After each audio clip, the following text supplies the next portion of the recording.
Welcome in. Happy Tuesday. It's Purdue week. Sipple, Parker, Lincoln Journal-Star, HuskerExtra.com. Heard from both coordinators, couple assistants, few players today. A lot of stuff to get to. This was 4 downs. The 4 most interesting things we heard today on Tuesday. Beginning, Sipple, Erik Chinander, Nebraska's defensive coordinator, talked today.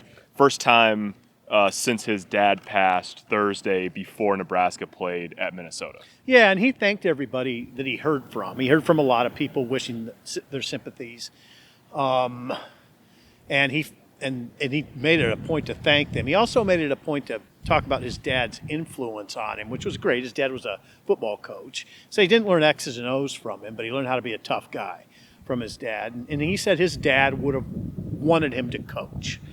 He said that right now we have jobs to do, and he'd want me to do my job and be there for the players.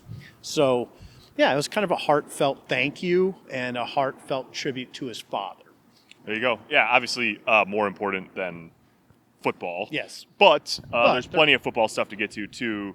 Running back Ramir Johnson obviously left that Minnesota game with what looked like a head injury. Frost basically said that last week, said he had to go through a protocol. Ryan Held today said Ramir is back and ready to go. He's been Nebraska's best running back this year, and he'll be their number 1 guy, it sounds like, on Saturday against Purdue. Yeah, he's been a really interesting story of this season because he started August camp number 5. Yeah. And now he's clearly the best.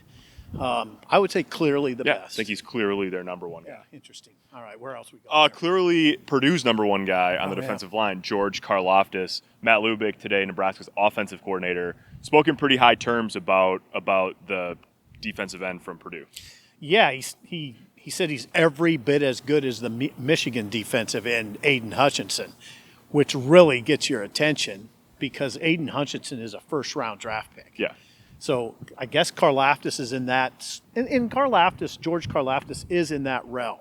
I wouldn't myself put him quite in Hutchinson's realm because I think Hutchinson is more twitchy, just a better athlete. Yeah. But Karlaftis has a hell of a motor.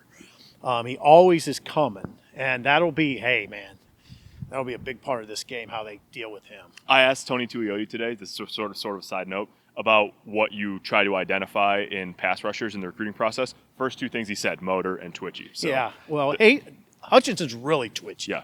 For a big dude, for a 265-pounder. Speaking of Tuioti, last one today, he talked today about being on the recruiting trail. He was down seeing some junior college guys over the course of the bye week.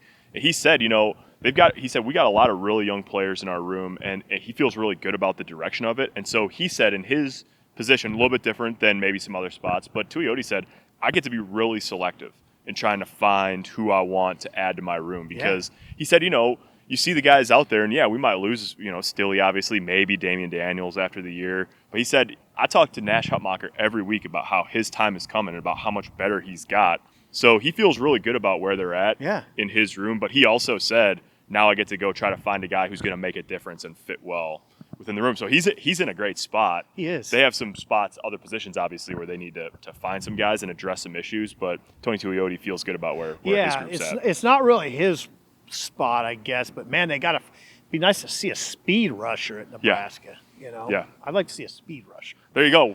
On the hunt for speed rushers. It's Tuesday. We're rolling toward Purdue here at Memorial Stadium on Saturday at 2:30. Thanks for watching.